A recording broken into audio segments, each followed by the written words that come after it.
On August 24, 2001, an Airbus A330 weighing more than 200 tons was flying high over the dark Atlantic Ocean when it came closer to disaster than almost any commercial jet in history. Within minutes, it would lose both engines and become a powerless glider, thousands of feet above freezing water in total darkness, with no runway in sight. Until that day, there had never been a recorded case of a commercial aircraft running out of fuel mid-flight due to a leak.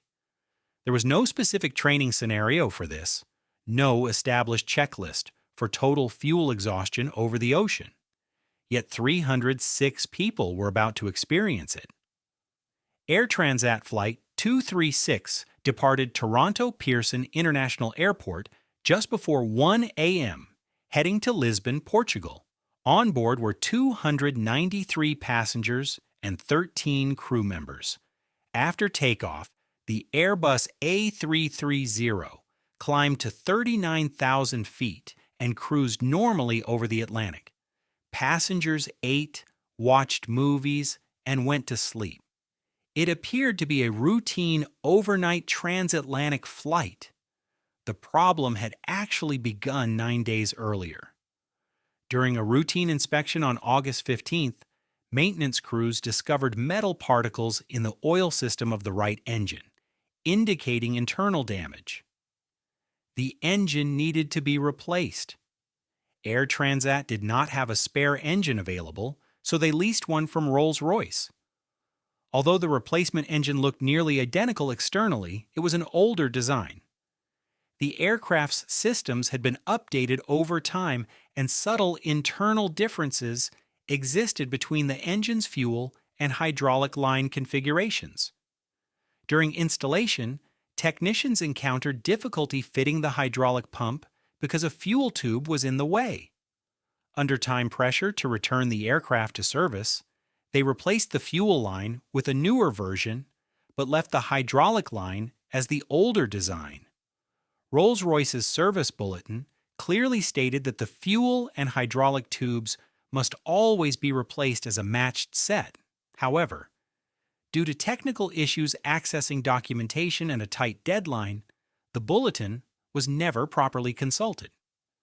With mismatched components installed, the hydraulic line shifted slightly under pressure and began rubbing against the fuel line. Over multiple flights, vibrations slowly wore down the fuel tube wall. Eventually, an L-shaped crack formed.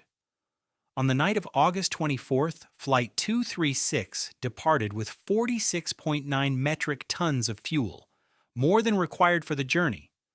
For hours, fuel leaked silently into the Atlantic at a rate of approximately 13 metric tons per hour. The Airbus A330 had no direct fuel leak detection sensor, so there were no immediate warnings in the cockpit. Around 5:03 a.m., the crew noticed abnormal oil readings in the right engine. They suspected a system error rather than a fuel leak. At 5:33 a.m., a fuel imbalance warning appeared, showing significantly less fuel in the right wing tank compared to the left. Fuel imbalance can occur occasionally and has a standard correction procedure. Instead of carefully following the written checklist, the crew performed the procedure from memory. The checklist clearly stated that if a fuel leak was suspected, a different procedure must be followed. This critical note was missed. To correct the imbalance, the crew opened the crossfeed valve, allowing fuel from the left tank to flow toward the right side. Unknowingly, they fed both tanks into the leaking line, accelerating fuel loss. As the numbers continued to drop, the crew realized they would not reach Lisbon. They diverted toward Lajes Air Base on Terceira Island in the Azores, the nearest suitable airport in the middle of the Atlantic. At 5:48 a.m., they declared a fuel emergency, reporting only 7 metric tons remaining. At 6:13 a.m., while descending toward the Azores, the right engine flamed out due to fuel starvation. The aircraft was now operating on a single engine. following ETOPS procedures designed for long overwater flights. But this was not a normal single-engine scenario. The left engine was also running out of fuel. At 6:26 a.m., 13 minutes after the first engine failed, the second engine also shut down. The aircraft instantly became a glider. Both engines were silent. The main electrical generators failed, cockpit screens went dark, and cabin lights went out. A small emergency device called the ram air turbine automatically deployed beneath the aircraft, using airflow to generate limited emergency power for essential instruments and hydraulic systems. The aircraft still had basic control, but there would be no second chance. If they could not reach the runway, they would end up in the ocean. The aircraft was approximately 144 kilometers from Lajes Air Base when the second engine failed. Captain Robert Piché, an experienced pilot with over 16,000 flight hours and a background in bush flying, now faced an unprecedented challenge: glide a wide-body commercial jet to a safe landing with no engine power. For 19 minutes, the Airbus A330 glided in total silence over the Atlantic. Inside the cabin, passengers sensed something was terribly wrong. The familiar engine hum had vanished. The aircraft was eerily quiet. Some passengers began praying. Others prepared for a possible water landing as cabin crew distributed instructions for emergency procedures. As the aircraft descended, the runway lights of Lajes finally became visible in the distance. With no engine thrust available, there would be only one opportunity to land. No go-around was possible. At 6:45 a.m., after nearly 20 minutes of powerless flight, the aircraft touched down on the runway.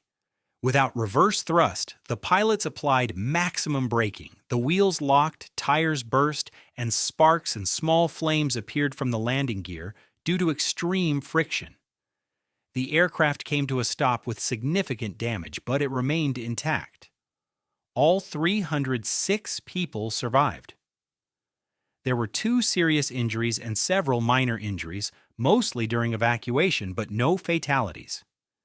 The investigation concluded that the accident was caused by improper installation of mismatched fuel and hydraulic lines, combined with the crew's incorrect response to the fuel imbalance warning.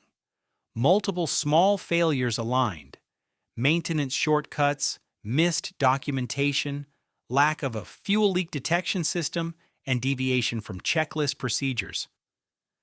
Air Transat was fined and lawsuits followed. Safety procedures were reviewed and strengthened. Flight 236 remains one of the most extraordinary survival stories in aviation history. A 200-ton commercial jet crossed miles of ocean without engines and landed safely. It demonstrated how a series of small oversights can nearly cause catastrophe, and how skill, experience, and calm decision-making can prevent it.